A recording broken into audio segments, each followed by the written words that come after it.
you are confused on using 3D Action Max from SketchUp in terms of kind of like orbiting, panning, zoom extender, etc., I got you.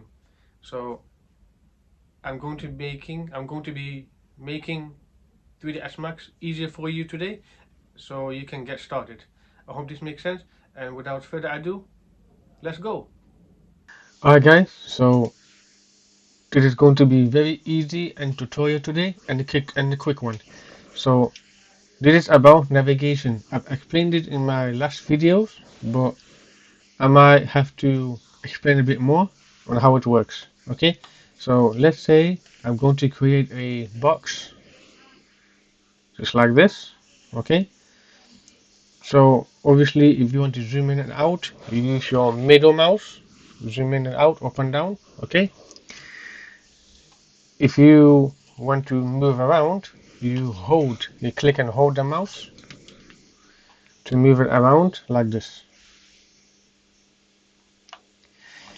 If you want to orbit, right,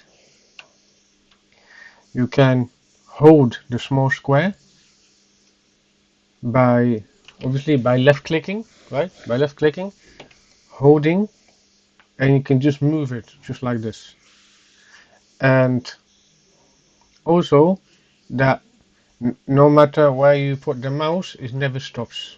Okay, so you don't have to worry if the mouse reaches the end of the screen. For example, if you see my mouse up, right, up, right, I mean sorry, left side, right, right, there it has there has been, sorry, I'm stammering here. There is some limitation on using the mouse border like this, but if you use like orbit, there is no boundaries, there is no limitation where you can do. You can just do it. Excuse me. You can do it or like this, yeah, without stopping. So that's a good thing. Okay. Or another way is you can hold the Alt key, Alt, if you're Windows. I'm not sure about Mac. So you hold the Alt key and you hold the middle mouse and the same thing, just like this. Okay. But the problem is that you can see the boundary on my mouse on the right side. There are boundaries, so I just want you to be aware of that. Okay. So just want to make sure that you understand. Okay, so that's the orbit bit.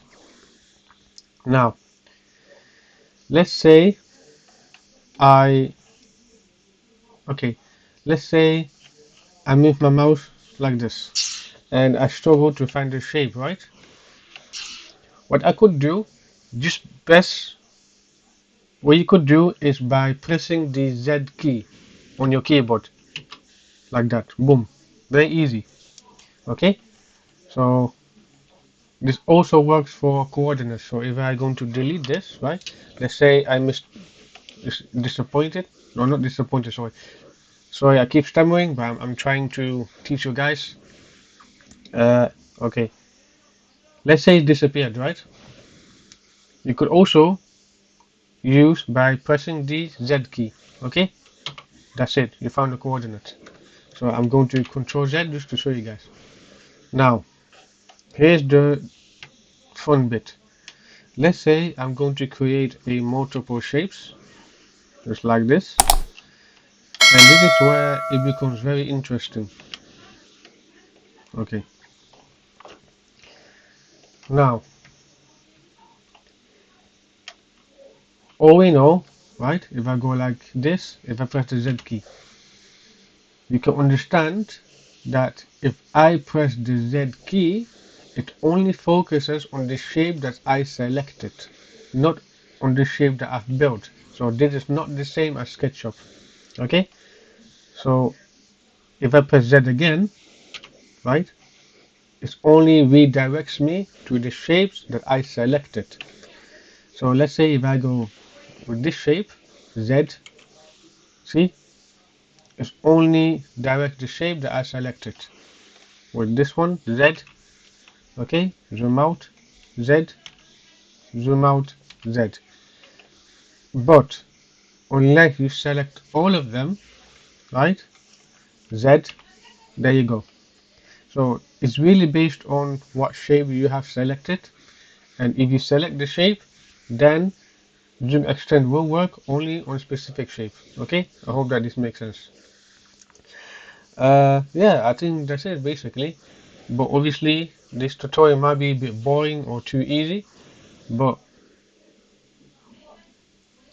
I'm going to be teaching more complicated stuff in the future. And by the way, the final part about this one, right? You can see there's some like surfaces. So you got like front, you got these small arrows around the cube shape. So you got top, you got left side, well back side, left, and then you've got right side. Okay, front. Then you got the back side.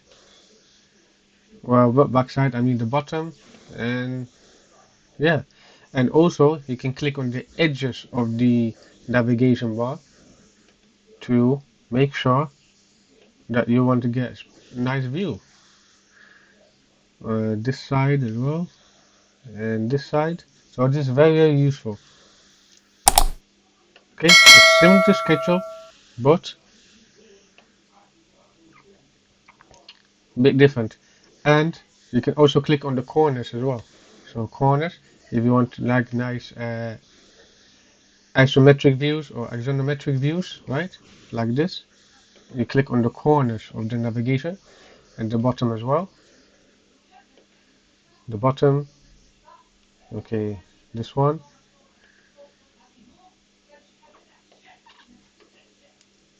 just like this. Okay, I hope that this makes sense. If you find this helpful, just let me know and let me know what you would like to watch. And yeah, sorry, yeah, just let me know what you would like to watch in the future, and I will get producing. So without further ado, let's go back to the camera.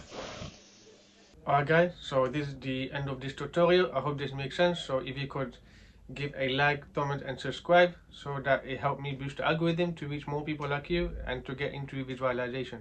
I hope this makes sense. If you want more support in 3D renders, modeling and rendering, then I will leave a Instagram link down below or calendar link. So if you want any help or something in visualization, ask me any question about that. Okay, so I hope that this makes sense. Thank you so much for watching this video, and I will see you on the next one.